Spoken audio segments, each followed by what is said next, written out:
क्या कोई ऐसी पर्सनैलिटी है? आप लोग बताइए, क्या बाबा साहब डॉक्टर अंबेडकर से ज्यादा कोई योग्य और दमदार और जानदार व्यक्ति है जिसके नाम पर संसद भवन का नाम रखा जा सकता है? तो कौन गोलवलकर का नाम रखने की बात करता है? कौन हेडगवार का नाम रखने की बात करता है? मैं गुजरात में 12 दिन रह के चुनावी यात्रा करके आया हूं। वहां पर भी लोग जो हैं, लोगों के वीडियो देख रहे हैं, सुन रहे हैं और कह रहे हैं हाँ, इस देश की पार्लियामेंट का नाम बाबा साहेब डॉक्टर अंबेडकर के नाम पर ही रखना चाहिए। और अगर ये हेडगवार का, गोलवलकर का या मोहन भागवत का नाम रखना चाहते हैं तो उन्हें याद रखना होगा कि इस देश की बहुजन आबादी जो है वो सड़कों पर निकलना भी जानती है, जैसे SC/ST एक्ट में हम लोग सड़कों पर निकले थे। Federation of SC/ST OBC organisations के राष्ट्रीय अध्यक्ष डॉक्टर उदित राज जी, ओम सुधा जी, रतनलाल जी, जितेंद्र मीणा, डॉक्टर लक्ष्मण यादव और तमाम हमारे जो साथी हैं, शंभू भाई जो अभी पहुंचे हैं, आप सबको जय भीम। और सीधी मुद्दे की बात हम लोग शुरू करते हैं कि भारत के संविधान निर्माता, भारत के राष्ट्र निर्माता बाबा साहेब डॉक्टर अंबेडकर के अलावा क्या इस देश में कोई ऐसी पर्सनैलिटी है जो डिजर्व करती है कि उस संसद भवन का, जहां से संविधान को अमल में लाने का काम होगा, जहां से इस देश की नीतियां बनेंगी, जहां से इस देश के कानून बनेंगे, जहां से हमारे भाग्य का निर्धारण होगा, जहां से ये तय होगा कि हमारी जिंदगी में क्या होगा, क्या अच्छा होगा, क्या बुरा होगा, क्या उस इमारत का, क्या उस संसद का नाम किसी और के नाम पर रखने के लिए क्या कोई भी बाबा साहेब डॉक्टर अंबेडकर से बेहतर विकल्प है हमारे पास में? क्या कोई ऐसी पर्सनैलिटी है? आप लोग बताइए, क्या बाबा साहब डॉक्टर अंबेडकर से ज्यादा कोई योग्य और दमदार और जानदार व्यक्ति है जिसके नाम पर संसद भवन का नाम रखा जा सकता है? तो कौन गोलवलकर का नाम रखने की बात करता है? कौन हेडगवार का नाम रखने की बात करता है? जब भारत का संविधान बनाने की बात उठ रही थी कि भारत का एक ऐसा संविधान बनाएंगे जिसमें सभी को समानता, न्याय, बंधुता, भाईचारा, सबको कानून के सामने बराबरी का दर्जा मिलेगा, सबको बराबरी के साथ जीने का अधिकार मिलेगा, कोई भेदभाव नहीं होगा, ना लिंग के आधार पर, ना जाति के आधार पर, ना धर्म के आधार पर, ना क्षेत्र के आधार पर, कोई भेदभाव इस देश में नहीं होगा। पूरी दुनिया के संविधान का सबसे बेस्ट उसमें से चीजें निकाल के एक दस्तावेज बनाया जाएगा। तो कौन था जिसका नाम लिया गया?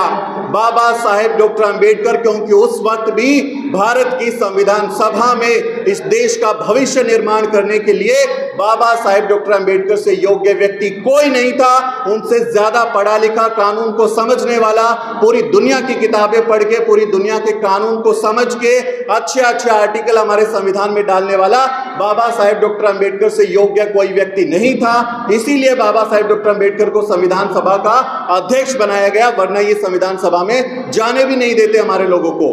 तो उस व्यक्ति ने, जिसने इस देश का संविधान बनाया है, उससे अलावा कोई अगर आपको डिजर्विंग लगता है तो वो इसलिए लगता है क्योंकि आप इस देश में भारत के संविधान को खत्म करके इस देश में गैर बराबरी के लिए, जो अभी मेरे पूर्व से वक्ता जो मनुस्मृति लहरा रहे थे ना, वही मनुस्मृति कहती है कि हम लोगों को जीने का अधिकार नहीं है, हम लोगों को यहाँ इस हॉल में बैठ के बातें करने का अधिकार नहीं है, मैंने जो ये अच्छा कपड़ा पहना है ये पहनने का अधिकार नहीं है, पढ़ने लिखने का, संपत्ति का अधिकार नहीं है। और वहीं बाबा साहेब डॉक्टर अंबेडकर का संविधान कहता है जिएंगे तो शान से जिएंगे, जिएंगे तो शान से रहेंगे, अच्छा कपड़ा पहनेंगे, अच्छे से खाएंगे, पढ़ेंगे, लिखेंगे, सम्मान से जिएंगे।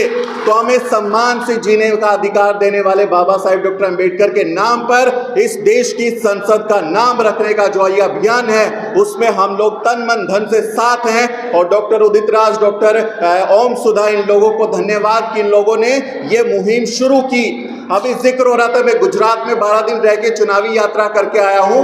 वहां पर भी लोग जो हैं, लोगों के वीडियो देख रहे हैं, सुन रहे हैं और कह रहे हैं हाँ, इस देश की पार्लियामेंट का नाम बाबा साहेब डॉक्टर अंबेडकर के नाम पर ही रखना चाहिए, क्योंकि वही सबसे बेस्ट पर्सनैलिटी है और वो समानता के प्रतीक है, इक्वालिटी के प्रतीक है, इसलिए बाबा साहेब के नाम पर ही रखना चाहिए। और अगर ये हेडगवार का, गोलवलकर का या मोहन भागवत का नाम रखना चाहते हैं तो उन्हें याद रखना होगा कि इस देश की बहुजन आबादी जो है वो सड़कों पर निकलना भी जानती है, जैसे SC/ST एक्ट में हम लोग सड़कों पर निकले थे, रोस्टर आंदोलन में हम लोग सड़कों पर निकले थे।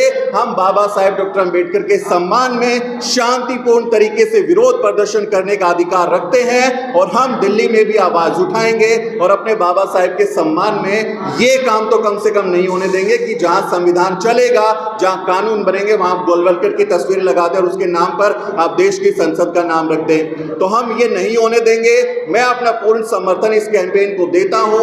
बहुत जरूरी है, किसी के लिए वोट मांगने नहीं आए हम आपके पास में कि डॉक्टर उदित राज को संसद में पहुंचाना, इसलिए आप वोट दे दीजिए। बाबा साहेब डॉक्टर अंबेडकर के सम्मान में आए हैं, उनकी औलाद है, उनकी वजह से हमारा अस्तित्व है, तो उनके सम्मान में हम आए हैं और इसमें आप सबको भी साथ देना चाहिए। मुझे चूंकि समय की सीमा है, बहुत कम समय 4-5 मिनट का मिला है, तो मैं अपनी बात को खत्म करूंगा। बस एक कहानी सुना रहा हूं, मुझे उम्मीद है उस कहानी से कुछ ना कुछ प्रेरणा आपको जरूर मिलेगी। 4 दोस्त होते हैं, 4 दोस्तों में एक ब्राह्मण होता है, एक क्षत्रिय होता है, एक वैश्य होता है और एक शूद्र होता है। जो मनुस्मृति में हम लोगों को शूद्र अति शूद्र कहा गया वही होता है। 4 लोगों ने मिलकर खीर बनाई। खीर में किसी ने चावल डाला, किसी ने दूध डाला, किसी ने अपना आग जलाई और मिलके बहुत बढ़िया स्वादिष्ट खीर बनाई। लेकिन किसी की बुद्धि जाग गई। ब्राह्मण कहते हैं ये खीर बना के रख दो रात में, सुबह जिसको सबसे अच्छा सपना आएगा वो अपना सपना बताएगा और जिसका सबसे अच्छा सपना लगेगा वो सारी खीर खाएगा। तो ब्राह्मण उठे, सुबह सब लोग उठे हैं और उठ के कहते हैं कि भाई मेरे सपने में तो जो है ना राम आए थे, श्री राम आए थे, इसलिए मैं डिजर्व करता हूं, मुझे ये खीर खाने दो। उसके बाद क्षत्रिय का नंबर आया, वो बोले भाई मेरे यहाँ पर तो राम लक्ष्मण सीता सभी आ गए, मैं ज्यादा डिजर्व कर रहा हूँ, ये खीर सारी मेरे को दे दो। वैश्य भाई साहब बोले मेरे सपने में तो हनुमान भी आ गए, राम लक्ष्मण सीता के साथ में हनुमान भी आ गए, मैं सबसे ज्यादा बड़ा दावेदार हूँ, ये सारी खीर मेरे को दे दो। अब हमारे शूद्र भाई का नंबर आया, तो उनसे कहते हैं भाई आपको क्या सपना आया रात में? तो शूद्र कहते हैं मेरे सपने में रात में बाबा साहब डॉक्टर अंबेडकर आए थे। वो बोले हे मूर्ख, इतनी सदियों से सो रहा है, उठ जा, तेरी खीर वो खा जाएंगे, इसलिए मैंने रात में ही अपनी खीर खा ली। तो हमें अपने हिस्से की खीर किसी को नहीं देनी है, स्मार्टली काम करना है और अपने बाबा साहेब के सम्मान में, अपने समाज के सम्मान में आंदोलन करना है। मुझे बोलने का मौका दिया, इसके लिए आप सबका बहुत बहुत आभार, बहुत बहुत शुक्रिया। अच्छा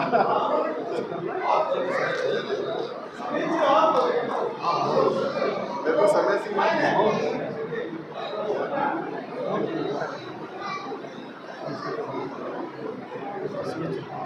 बहुत शुक्रिया। अच्छा, तो मैं फिर 5 मिनट और बात रख लेता हूँ, क्योंकि बाकी लोग भी हैं तो उनको भी समय चाहिए। जो मुद्दा है, मैंने जैसे आपको बताया कि भाई हमारे तो दिल से जुड़ा हुआ है, बाबा साहेब के नाम के लिए तो हम कुछ भी कर जाएंगे उनके सम्मान में, इसलिए इस मुद्दे के साथ खड़ा होना है।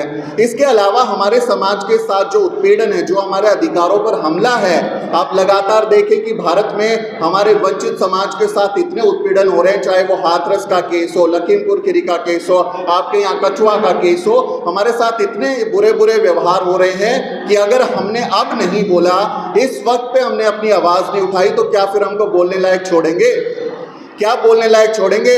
और डॉक्टर ओमसुधा कह रहे थे कि मैं अपने चैनल के बारे में बता दूं, द न्यूज़वीक नाम से मेरा चैनल है, द शूद्रा नाम से हमारी वेबसाइट चलती है। जिन लोगों ने नहीं देखा है वो देख लें, वो सब्सक्राइब कर लें, क्योंकि आप नहीं करोगे तो वो लोग तो करने वाले नहीं है जिनको हम कहते हैं कि भाई आपने सब कुछ लूट लिया, अब हमारे लोगों के लिए कुछ छोड़ दीजिए, वो नहीं करेंगे। इसलिए आपका समर्थन चाहिए। बहुजन मीडिया को ताकतवर बनाइए, क्योंकि जिस मीडिया से मैं आया हूँ, ABP news, Zee news, India news, news nation, 4 जगह काम करके आया हूँ। अपने पूरे करियर में एक भी दलित पत्रकार मुझे वहां नहीं मिला, एक भी व्यक्ति आपका वहां बैठा नहीं है। जब आपका आदमी वहां नहीं है तो आपकी बात कौन करेगा?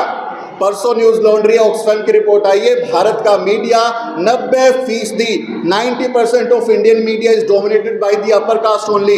90% भारत का मीडिया सिर्फ सवर्णों का भरा हुआ है। भारत में एक भी ऐसा मेन स्ट्रीम, जिसको आप लोग कहते हैं, मैं मनु स्ट्रीम कहता हूं, मनु स्ट्रीम मीडिया का एक चैनल, अखबार, वेबसाइट ऐसी नहीं है जिसके संपादक, जिसके हेड दलित आदिवासी बैकग्राउंड के लोग हैं। तो हमारे लोग वहां नहीं बैठे, हमारी कोई बात नहीं कर रहा। इसलिए इस कैंपेन के बारे में आप खबरें वहां नहीं पढ़ेंगे, वो खबरें आपको नेशनल दस्तक पे, दलित दस्तक पे या फिर न्यूज़वीक जैसे चैनल पे मिलेगी। इसलिए आपका साथ भी हमको चाहिए। जरूरी है कि आप लोग भी हमारे साथ खड़े हों और इस कैंपेन को हम कामयाब बनाएं। तो मुझे लगता है कि मेरी बात मुकम्मल होगी, मैंने जो कहना था मैं कह चुका हूँ। बहुत बहुत शुक्रिया एक बार फिर से डॉक्टर उदित राज का, डॉक्टर ओम सुधा का। फिर मैं ज़रूर आऊँगा किसी कार्यक्रम में और फिर बहुत अच्छे से आप लोगों से बात करूँगा। बहुत बहुत शुक्रिया। जय भीम। नेशनल दस्तक की आपसे गुजारिश है कि अगर इसको बचाना चाहते हैं तो नेशनल दस्तक को सब्सक्राइब करने के लिए रेड कलर के सब्सक्राइब बटन को दबाएं, फिर बेल आइकन की घंटी दबाएं। नेशनल दस्तक को बचाने के लिए बहुत ज़रूरी है कि हर खबर को शेयर करें, लाइक करें, कमेंट जरूर करें।